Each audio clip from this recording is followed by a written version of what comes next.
Olá pessoal, mais uma vez sejam bem-vindos à aula de estruturas de dados. Aqui é o professor Rodrigo e na aula de hoje nós vamos abordar pilhas. A pilha foi inicialmente proposta em 1955, patenteada em 57 por Friedrich Ludwig Bauer, é um pesquisador alemão. E essa é uma estrutura de dados, ela é baseada no princípio last in, first out, ou seja, o último a entrar é o primeiro a sair. Então, é diferente do funcionamento da fila, né, que era o first in, first out, ou primeiro a entrar, primeiro a sair. A pilha também pode ser encontrada na bibliografia e também nas linguagens de programação como stack. As pilhas elas são utilizadas para se armazenar variáveis locais e argumentos de funções, procedimentos ou métodos nas linguagens de programação. Então, lembra quando você, na disciplina de algoritmos, você tinha a função printf e ela tinha como primeiro argumento a aspas e o formato, depois as variáveis. Então, essas informações elas são colocadas na pilha primeiro, antes de chamar a função.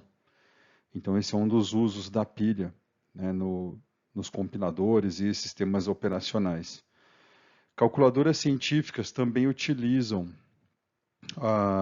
as pilhas, no caso daquelas que utilizam a notação pré-fixada ou a pós-fixada, como as calculadoras HP, por exemplo, HP 48G, 50G, em que você primeiro digita os números que vão ser manipulados. Por exemplo, se eu quero fazer uma soma, eu digito primeiro os dois números, depois digito a operação.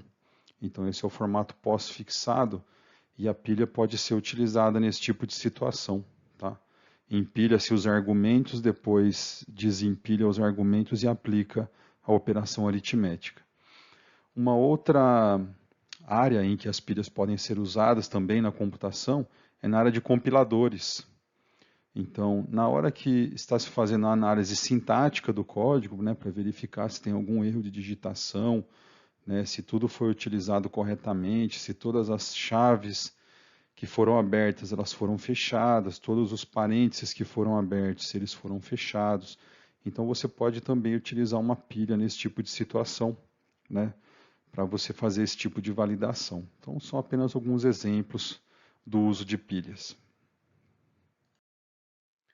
Bom, falando um pouquinho mais sobre as pilhas servem para se armazenar uma coleção de itens.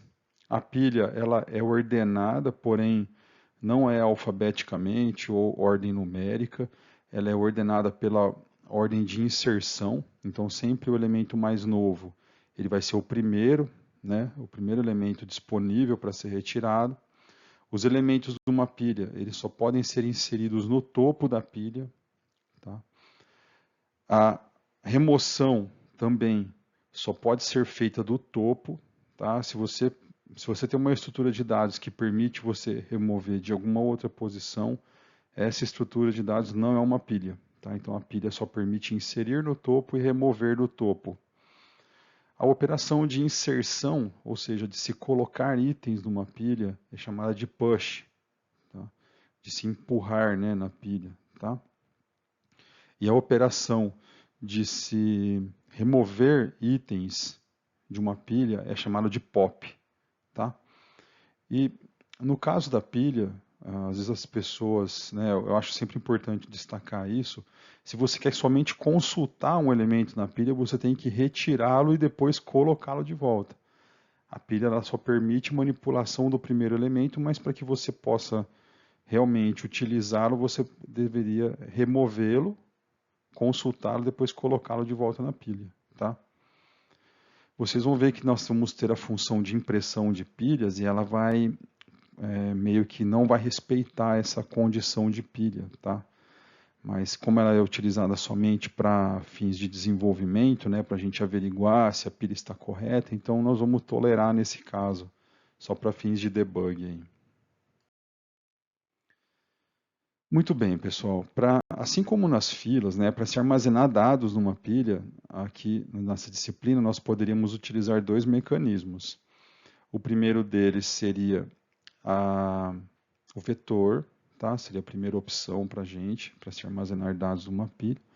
E a segunda opção para se armazenar dados de uma pilha seria a lista encadeada, né? Aí rola toda uma discussão, né, que a gente já teve umas 2 ou 3 aulas atrás a respeito, né, das vantagens e desvantagens e limitações de cada uma dessas técnicas, tá? Como nesse caso a nossa pilha, né, uma estrutura de dados que ela vai ser manipulada somente a partir do topo dela, então o acesso aleatório, né, que é aquele que você pode fazer com um vetor, né, pegar qualquer posição a qualquer momento, ele acaba não sendo muito interessante para a gente. Então, para fazer um uso melhor uso da memória, desperdiçar menos espaço e ainda assim permitir que a nossa pilha cresça conforme o necessário, então nós vamos utilizar a abordagem com listas encadeadas. Da mesma forma como nós tivemos com a fila, nós também vamos ter as operações básicas que podem ser realizadas em uma pilha, como por exemplo, criar uma pilha, ou inserir um elemento numa pilha, né, que nós já comentamos que é a operação push, retirar um elemento da pilha, o pop, liberar a pilha, verificar se ela está vazia e imprimir os elementos de uma pilha.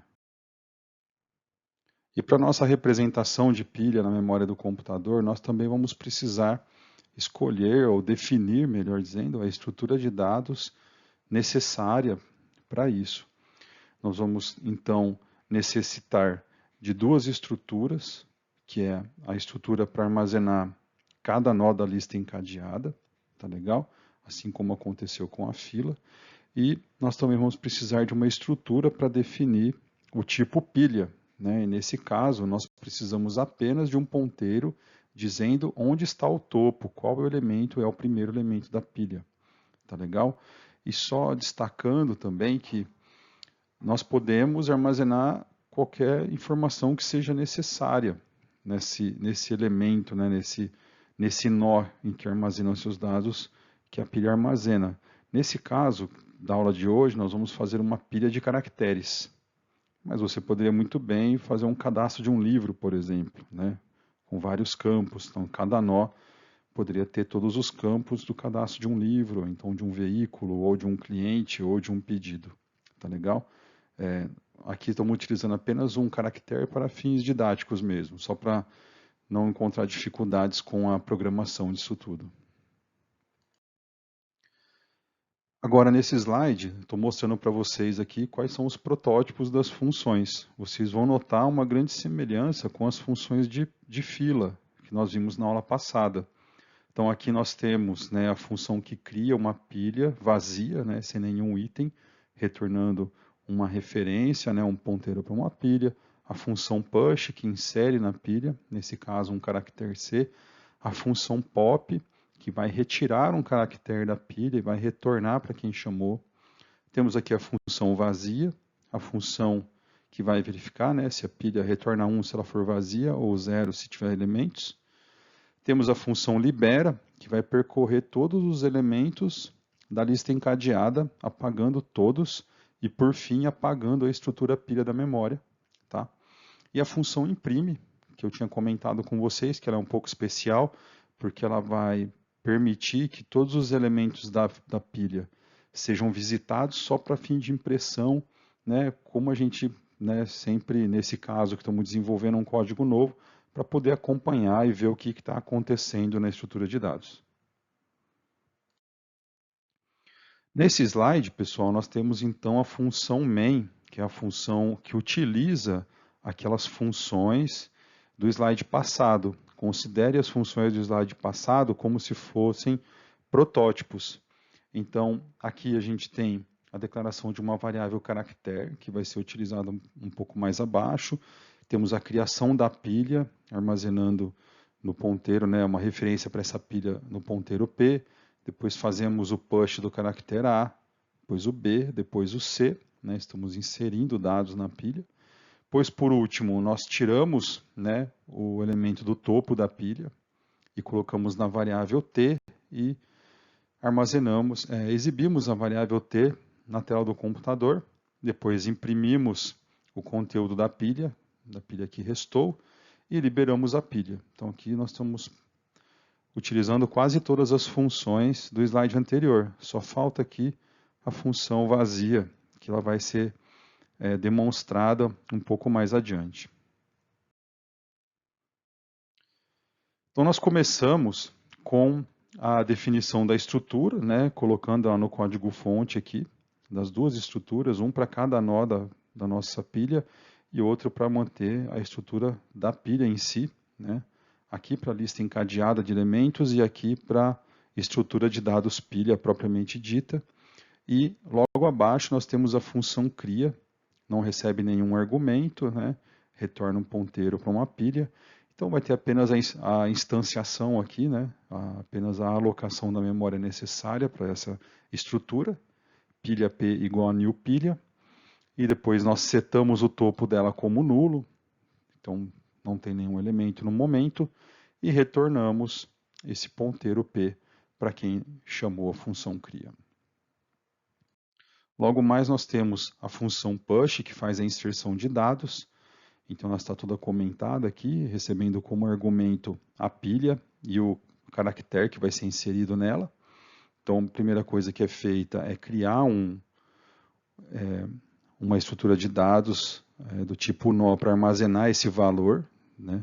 Então estamos criando um nó dessa pilha, colocando a variável v dentro do campo info desse nó que acabou de ser criado.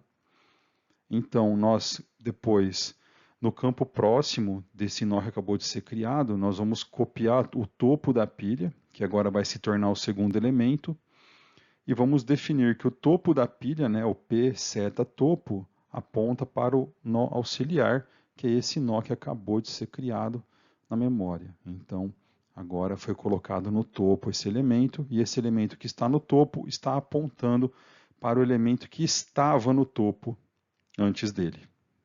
Então, essa aqui é a função push, que faz a inserção de dados na pilha.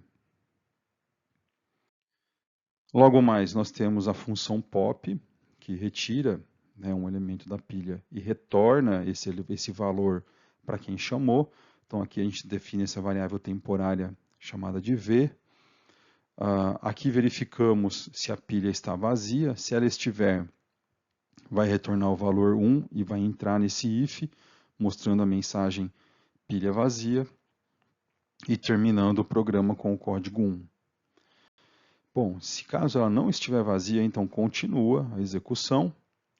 Obtém-se o info do topo da pilha e coloca na variável v.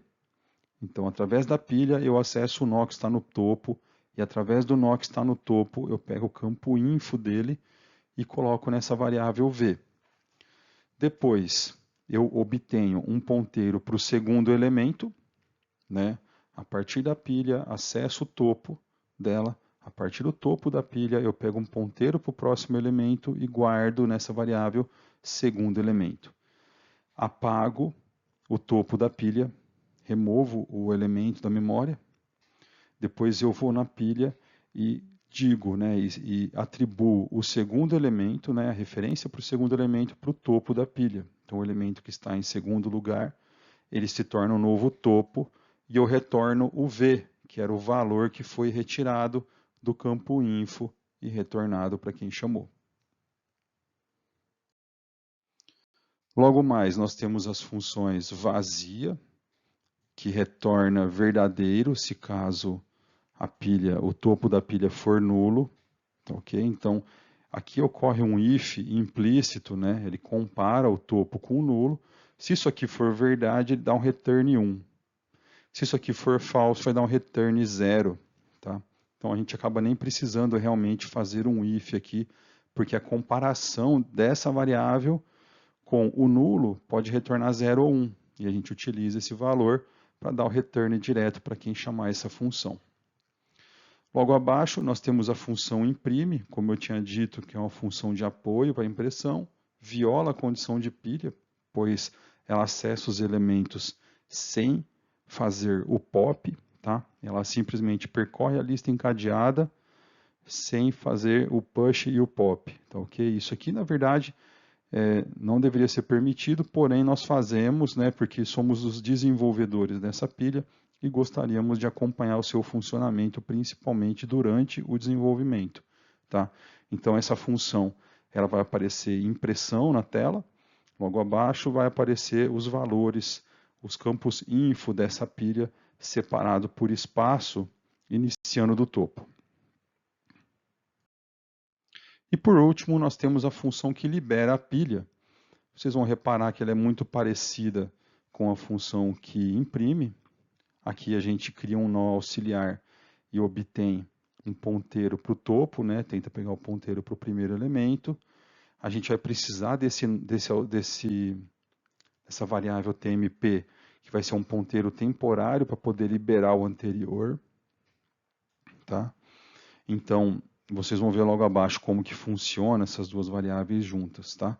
Então, enquanto auxiliar for diferente de nulo, ou seja, enquanto a pilha ainda não acabou, eu guardo uma referência para o próximo elemento a partir do elemento atual. Então, eu pego o elemento atual, vou no campo próximo dele, eu descubro o endereço do segundo elemento, guardo na variável TMP, aí eu apago o elemento atual, delete AUX, e depois eu falo que o elemento atual recebe o TMP, que é aquele endereço de memória que eu guardei do próximo elemento da pilha.